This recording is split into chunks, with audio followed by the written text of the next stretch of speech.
दोस्तों इंडिया और यूएस के बीच में एक बहुत बड़ी डील साइन हुई थी अभी इसी साल जून में, और तब उस डील को एग्जीक्यूटिव अप्रूवल मिला था। अब उस डील को यूएस की कांग्रेस यानी कि यूएस की पार्लियामेंट ने भी अप्रूव कर दिया है, यानी कि अब ये जो डील है ये फाइनलाइज होने वाली है आखिर, यानी कि मटेरियलाइज होने वाली है।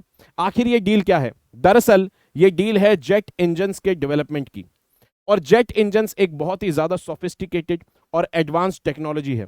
हर देश के पास ये टेक्नोलॉजी अवेलेबल नहीं है कि वो अपने देश के अंदर जेट फाइटर्स यानी कि जो लड़ाकू विमान होते हैं उसमें लगने वाले इंजन्स को तैयार कर लें।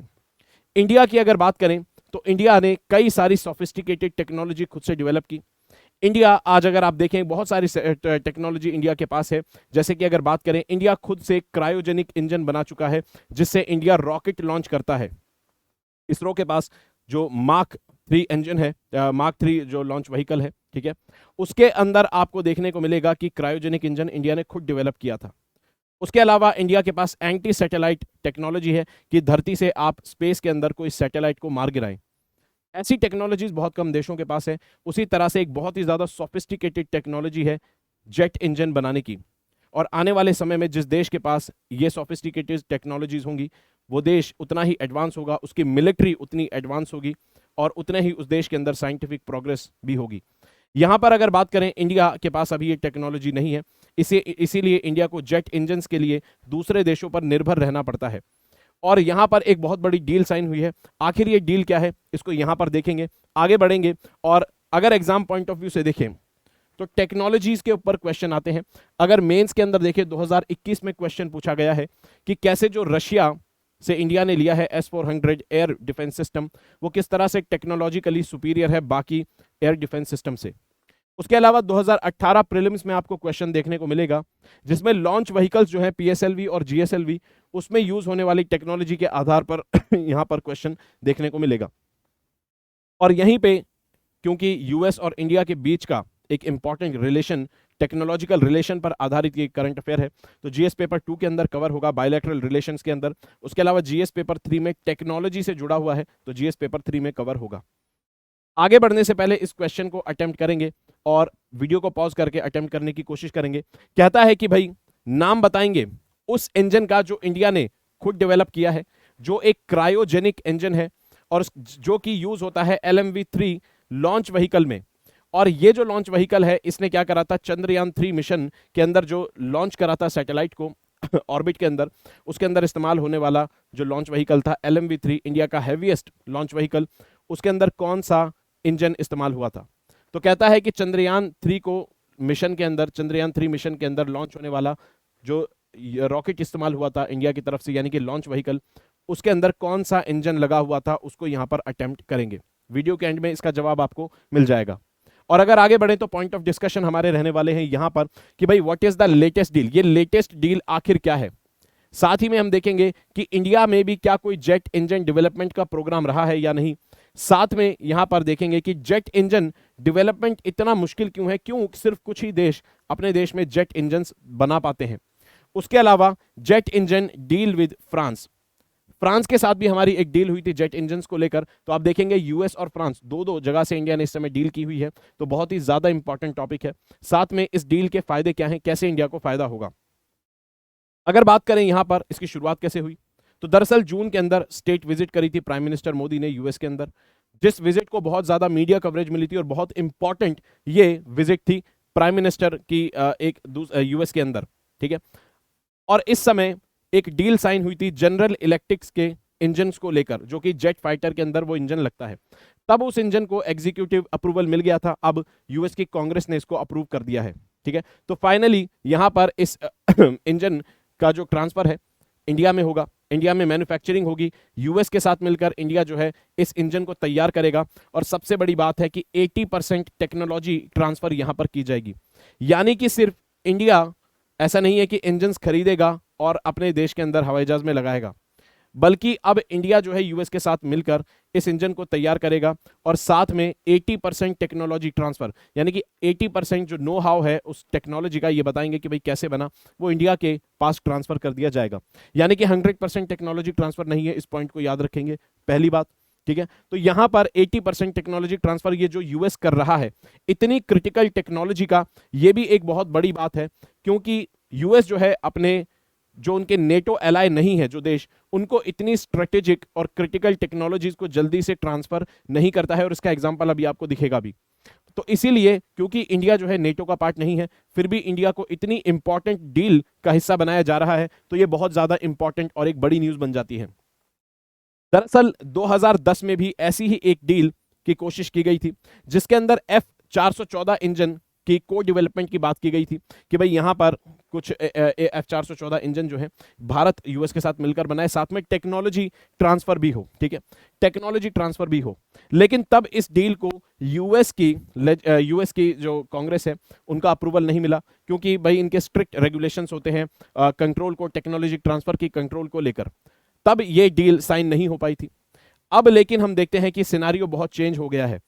अब यूएस को इंडिया की बहुत ज्यादा जरूरत है, क्योंकि चाइना के राइज को, चाइना को अगर काउंटर करना है इंडो पैसिफिक रीजन में, तो यूएस को इंडिया की जरूरत पड़ने वाली है। और इसीलिए इंडिया का स्ट्रांग होना, इंडिया की एयरफोर्स का स्ट्रांग होना बहुत ज्यादा जरूरी है, इंडिया की मिलिट्री स्ट्रेंथ का स्ट्रांग होना बहुत जरूरी है। तो क्योंकि चाइना को काउंटर करने के लिए इंडिया ने 2016 के अंदर इंडिया को मेजर डिफेंस पार्टनर का टैग दे दिया, मेजर डिफेंस पार्टनर के रूप में इंडिया को रिकॉग्नाइज किया। अब यहां से ही यहां पर एक तरह से दरवाजा खुल जाता है कि अब इंडिया को यूएस क्या कर सकता है, कुछ क्रिटिकल टेक्नोलॉजीज ट्रांसफर कर सकता है, जो वो अपने नेटो मेंबर्स को ट्रांसफर करता है।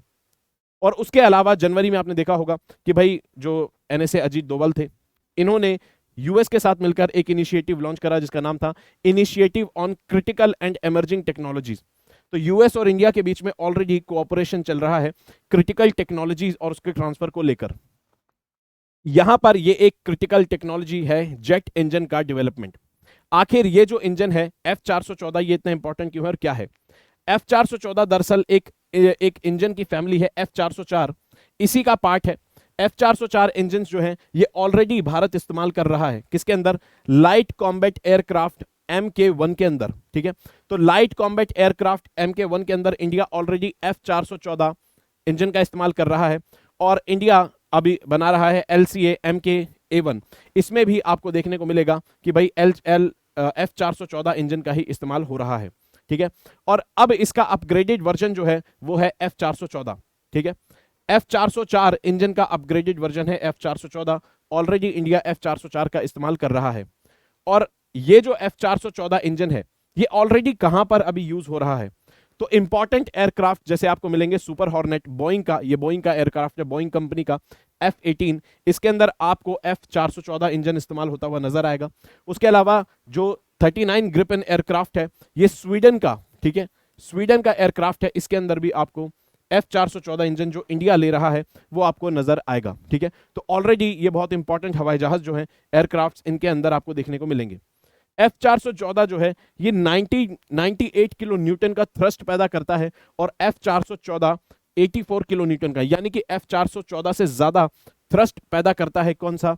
F414 engine. तो F404 से एडवांस है। अगर बात करें इंडिया की, तो इंडिया ने F404 का INS-6 मॉडल जो है ये इंडिया लेगा, और इंडिया इसको ऑर्डर करेगा, साथ में इंडिया इसको को डेवलप करेगा। और इंडिया इसका इस्तेमाल कहां पर करेगा? दरअसल इंडिया का लाइट कॉम्बैट एयरक्राफ्ट MK2 यानी कि तेजस जो एयरक्राफ्ट है उसके अंदर इंडिया इसको इस्तेमाल करेगा। साथ में इंडिया आगे चलकर एक्सपोर्ट भी करने की कोशिश करेगा। जैसे इंडिया टेक्नोलॉजी ट्रांसफर होगी तो इंडिया इंजन खुद बनाएगा, तो इंडिया फिर उसको एक्सपोर्ट भी करना शुरू करेगा बाकी कंट्रीज में, ठीक है। तो यहां पर और बाकी 35% थ्रस्ट जो है ये ज्यादा पैदा करता है, 35% इसके अंदर आपको थ्रस्ट ज्यादा मिलेगा। साथ में हायर थ्रस्ट का मतलब हायर एक्सेलरेशन, यानी कि जितना ज्यादा थ्रस्ट पैदा होगा इंजन में, उतना ज्यादा हवाई जहाज तेजी से उड़ेगा, उतना उसके अंदर एक्सेलरेशन आपको देखने को मिलेगा। साथ में लो मेंटेनेंस कॉस्ट आपको थोड़ी इसके अंदर देखने को मिलती है, ठीक है। और इसके जो फ्लाइंग आवर्स हैं वो ऑलरेडी ट्राइड एंड टेस्टेड हैं, क्योंकि जो एडवांस एयरक्राफ्ट्स हैं ग्रिपेन और F-18 हॉर्नेट के अंदर ऑलरेडी इस्तेमाल हो रहा है। उसके अलावा अगर बात करें तो ये इंजन जो यूज होगा, एक तो हमने देखा कि लाइट कॉम्बैट एयरक्राफ्ट MK2 यानी कि जो तेजस हवाई जहाज है उसके ही एक वेरिएंट में एडवांस वेरिएंट आप देख सकते हैं, इसमें आपको इस्तेमाल होता हुआ नजर आएगा। ठीक है, तो लाइट कॉम्बैट एयरक्राफ्ट के अंदर इस्तेमाल होता हुआ नजर आएगा। उसके अलावा 5th जनरेशन एयरक्राफ्ट जो इंडिया बना रहा है, एडवांस मीडियम कॉम्बैट एयरक्राफ्ट, यानी कि AMCA एक 5th जनरेशन एयरक्राफ्ट है जो कि इंडिया के अंदर इंडक्ट किया जाएगा। इसके अंदर भी हम F414 इंजन का इस्तेमाल करेंगे। ठीक है, साथ ही में यहां पर अगर देखें तो LCA Mk2 जो है ये आपको देखने को मिलेगा कि 2024 तक सरकार का टारगेट है कि इसको लॉन्च करना है, इसको रोल आउट करना है। ठीक है, चलिए, और इसकी और कंप्लीट जो इसकी फ्लाइट टेस्टिंग है ये 2027 तक कर लेनी है। ठीक है, चलिए, तो Mk2 जो तेजस एयरक्राफ्ट है वो अभी फिलहाल नहीं है, ये बाद में इंडक्ट किए जाएंगे और इनमें F414 इंजन लगेगा। अगर बात करें करंट स्टेजेस क्या है, करंट स्टेटस क्या है, तो दरअसल अभी इंडिया ऑलरेडी जो तेजस एयरक्राफ्ट है उसके अंदर F404 इंजन का इस्तेमाल कर रहा है। तो 75 इंजन इंडिया के पास ऑलरेडी आ चुके हैं। इंडिया ने 2021 के अंदर लगभग 99 और F404 इंजन का ऑर्डर दिया था, जिसको लगना है किसके अंदर, LCA Mk1 यानी कि तेजस एयरक्राफ्ट के अंदर। ठीक है, और LCA Mk2 जो है वो क्या है, इसका एडवांस वेरिएंट है। LCA Mk1 जो कि तेजस का ही एक वेरिएंट है, इसके अंदर लगेगा क्या, 99 जो ऑर्डर और करे हैं 404 इंजन ये लगेंगे, 75 ऑलरेडी इंडिया इस्तेमाल कर रहा है। ठीक है, तो एक तरह से F414 का पहला वाला variant already tried and tested है इंडिया के द्वारा। उसके अलावा 8 F414 इंजन जो है ये इंडिया जो है डिलीवर होने वाले हैं, इंडिया को डिलीवर होंगे और इंडिया उसका इस्तेमाल करेगा LCA Mk2 के अंदर। ठीक है, चलिए, तो अगर बात करें यहां तक हमने देखा F404 इंजन जो है वो क्या है, F414 इंजन क्या है। ठीक है, इसके अलावा इंडिया ने एक और डील साइन की है जो कि और भी ज्यादा इंपॉर्टेंट डील है। ये डील इंडिया ने फ्रांस के साथ साइन की है। अगर आपको याद होगा बास्टील डे जब था जुलाई के अंदर, तो प्राइम मिनिस्टर मोदी फ्रांस की विजिट पे थे और वहां पर इंडिया ने इंपॉर्टेंट डील्स फ्रांस के साथ साइन की थी। और इसके अंदर आपको देखने को मिलेगा कि इंडिया ने एक और बहुत इंपॉर्टेंट डील साइन की थी। वो बहुत इंपॉर्टेंट डील ये थी कि इंडिया फ्रांस के साथ मिलकर जेट इंजन्स डेवलप करेगा और जेट इंजन्स के साथ साथ हेलीकॉप्टर्स के इंजन भी डेवलप करेगा। और ये जो डेवलपमेंट होगा यहां पर 100% टेक्नोलॉजिकल ट्रांसफर होगा। यूएस का जो टेक्नोलॉजी ट्रांसफर है वो 80% था, यहां पर 100% टेक्नोलॉजी ट्रांसफर होगा। तो ये डील और भी ज्यादा इंपॉर्टेंट हो जाती है। तो यूएस की डील तो हम देख चुके हैं, फ्रांस के साथ भी इंडिया ने एक ग्राउंड ब्रेकिंग डील करी थी जब प्राइम मिनिस्टर मोदी गए थे। और ये इस डील के तहत जो इंजन आएंगे, ठीक है, इस इंजन को कौन बनाएगा, साफरान कंपनी। जिस तरह से F414 को जनरल इलेक्ट्रिक बना रहा है, उसी तरह से साफरान कंपनी का जो इंजन है ये इंडिया लेगा और इंडिया इस इंजन का इस्तेमाल करेगा अपने जो 5th जनरेशन AMCA एयरक्राफ्ट है इसी के अंदर इंडिया इस्तेमाल करेगा। तो AMCA एयरक्राफ्ट के अंदर इंडिया F414 और फ्रांस के द्वारा लिया गया जो इंजन है दोनों को इस्तेमाल करेगा। साथ में इंडियन मल्टी रोल हेलीकॉप्टर के अंदर भी इसका इस्तेमाल होगा। ठीक है, ये आप देख सकते हैं इंडिया के अंदर कुछ रीसेंट डेवलपमेंट्स हैं जिसमें इंडिया ने इंडिजिनस लेवल पर कॉम्बैट एयरक्राफ्ट बनाए हैं। ठीक है, कॉम्बैट हेलीकॉप्टर्स बनाए हैं। तो ये इंडिया का तेजस है, इंडिजिनस तरीके से बना हुआ, और उसी तरह से आपको यहां पर हेलीकॉप्टर भी देखने को मिलता है। ठीक है, हेलीकॉप्टर भी आपको यहां पर देखने को मिलता है। लेकिन समस्या यह है हमने इंडिजिनस तरीके से इनको डिजाइन और डेवलप तो कर लिया, लेकिन इसके अंदर हम इंजन नहीं बना पाए हैं। इंडिजिनस तरीके से इसमें इंजन नहीं लगा पाए हैं, इनको डिजाइन कर लिया, इनको डेवलप कर लिया। इंजन के लिए हम बाहरी देशों पर अभी डिपेंडेंट हैं। और अगर बात करें यहां पर क्या कभी इंडिया ने कोशिश की है कि इंडिया खुद से कोई इंजन डेवलप कर सके, तो इंडिया ने कावेरी प्रोग्राम चलाया था 1980s में। 1980s में इंडिया ने जो कावेरी प्रोग्राम चलाया था ये 30 साल तक चला, जिसके अंदर इंडिया ने 2000 करोड़ खर्च करे और इंजन बनाने की कोशिश की। हालांकि ये कोशिश सफल नहीं हो पाई और इंडिया का जो कावेरी इंजन बना ये उतना अच्छा काम नहीं किया। दरअसल आप देख सकते हैं कि कितनी सोफिस्टिकेटेड टेक्नोलॉजी होती है एक इंजन डेवलपमेंट। ये एक एयरक्राफ्ट का इंजन आपको देखने को मिलेगा। अगर बात करें कावेरी एयरक्राफ्ट के अंदर तो समस्या क्या आई, कावेरी एयरक्राफ्ट के अंदर यह समस्या आई कि हाई एल्टीट्यूड पर एयरक्राफ्ट उतना थ्रस्ट पैदा नहीं कर पा रहा है, तो एक्सेलरेशन में दिक्कत आएगी, उड़ने में दिक्कत आएगी। ऐसी समस्या क्यों आती है? दरअसल जो टेक्नोलॉजी है इंजन डेवलपमेंट की बहुत ज्यादा एडवांस और सोफिस्टिकेटेड होती है। इसके अंदर आपको मेन 3 कंपोनेंट देखने को मिलेंगे। एक कि इसके अंदर कैसा मटेरियल इस्तेमाल हो रहा है, यानी कि किस तरह का मटेरियल आप इस्तेमाल कर रहे हैं इंजन को बनाने में। दूसरा कंबशन टेक्नोलॉजी, क्योंकि जब एक एयरक्राफ्ट का इंजन गर्म होता है, जब हवाई जहाज उड़ता है, तो उसके इंजन में बहुत ज्यादा हीट पैदा होती है, लगभग 1800 डिग्री तक टेम्परेचर पहुंच जाता है। तो ऐसे में कंबशन टेक्नोलॉजी आपकी हो कि कंट्रोल्ड कंबशन आप कर सकें, जिससे इतनी एनर्जी को आप कंट्रोल कर सकें। साथ में यहां पर फ्लूइड डायनामिक्स से जुड़े हुए तीसरा कंपोनेंट है जो कि इंपॉर्टेंट है। कावेरी इंजन में जो समस्या आपको देखने को मिलेगी, इसमें बात कही जा रही थी कि मटेरियल को लेकर समस्या थी कि इतने ज्यादा हाई टेम्परेचर पर जो मटेरियल है वो, उसमें कुछ समस्या आई थी। इतने ज्यादा हाई टेम्परेचर, हवाई जहाज के अंदर ऐसा मटेरियल होना चाहिए जो इतनी हीट को सह सके, उसको बर्दाश्त कर सके। ठीक है, तो यहां पर ये जो डील हुई है इस तरह की जनरल इलेक्ट्रिक इंजन के साथ, 7 जनरल इलेक्ट्रिक्स के साथ, साथ में जो साफरान इंजन फ्रांस के साथ हुई है, इस तरह की जो डील्स है, इंडिया को जब टेक्नोलॉजी ट्रांसफर होगी तो इंडिया के पास ये जो समस्या थी मटेरियल की, कि भाई किस तरह से मटेरियल्स हमें तैयार करने हैं जो इतने हाई टेम्परेचर को बर्दाश्त कर सकें, वो आपको यहां पर ये समस्या सॉल्व हो सकती है। उसके अलावा अगर बात करें फायदा क्या होगा, तो एक फायदा तो ये होगा टेक्नोलॉजी ट्रांसफर होगी और हम इंडिजिनस तरीके से बनाएंगे, उसको एक्सपोर्ट भी करेंगे। एक्सपोर्ट करेंगे जब करेंगे, लेकिन उससे पहले हमारी जो इमीडिएट नीड है उसकी हमें जरूरत है।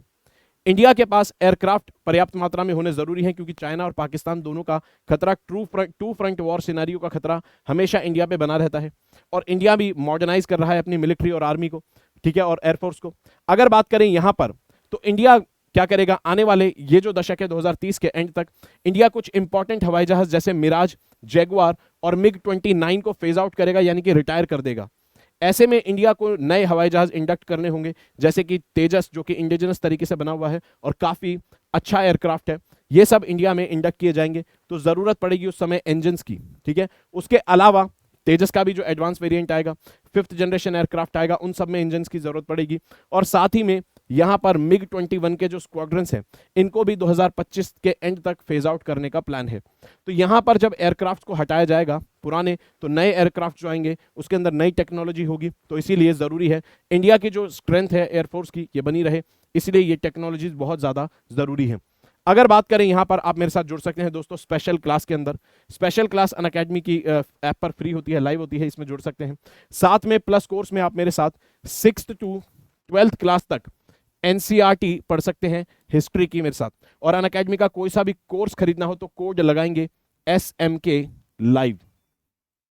SMK लाइव अगर आप कोड लगाएंगे अनअकैडमी के किसी भी कोर्स पर, तो आपको यहां पर 50% डिस्काउंट तक मिल सकता है बहुत ही आसानी से। साथ ही में 2024 का आपको बैच मिलेगा, इंग्लिश बैच है, ठीक है, आरंभ, और यहां पर आप एडमिशन ले सकते हैं। कोड वही रहेगा SMK लाइव। ये एक फाउंडेशन कॉम्प्रिहेंसिव कोर्स है। साथ में प्रतिज्ञा बैच हिंदी मीडियम के दोस्तों के लिए आपको मिलेगा, जिसके अंदर 1-on-1 mentorship, pre plus mains की टेस्ट सीरीज मिलती है, और कोड वही रहेगा SMK लाइव। साथ ही में अब टेस्ट सीरीज भी आपको प्री और मेंस की देखने को मिलती है अनअकैडमी के द्वारा, जिसके अंदर आपको फुल लेंथ और सेक्शनल टेस्ट सभी मिलेंगे। साथ में सीसैट का टेस्ट भी मिलेगा, और इधर से मेंस में एसए के टेस्ट भी आपको मिलेंगे, और EMI पर भी आप कोर्सेज ले सकते हैं। साथ ही में आपको देखने को मिलेगा 2024 का पुणे बैच आपको यहाँ पर लॉन्च हो चुका है, ठीक है, ऑफलाइन सेंटर।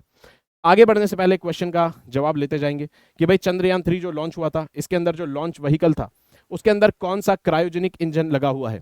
दरअसल ये क्रायोजेनिक इंजन इंडिया ने खुद इंडिजिनसली डेवलप किया है, और बहुत बड़ी टेक्नोलॉजी इंडिया ने खुद डेवलप की है, और इंडिया गिनी चुनी कंपनी में आता है, इसकी वजह गिनी चुनी कंट्रीज की ग्रुप में शामिल हो चुका है। इसकी वजह से इस इंजन का नाम है CE20। तो ये CE20 एक क्रायोजेनिक इंजन है जो कि इंडिया के लॉन्च व्हीकल 3 के अंदर इस्तेमाल होता है। आगे बढ़ने से पहले यहां पर जाते जाते क्वेश्चन को अटेम्प्ट करेंगे। 2018 का ये प्रीलिम्स का क्वेश्चन है, और इसको अटेम्प्ट करेंगे और जवाब कमेंट बॉक्स में देंगे, ठीक है। तो मिलते हैं दोस्तों अगली वीडियो में। आई होप आपको वीडियो पसंद आई, जिसके अंदर हमने सारी चीज़ों को डिस्कस करा, और वीडियो को लाइक करेंगे, चैनल को सब्सक्राइब करेंगे, पढ़ते रहेंगे, अपना ख्याल रखेंगे। जय हिंद दोस्तों।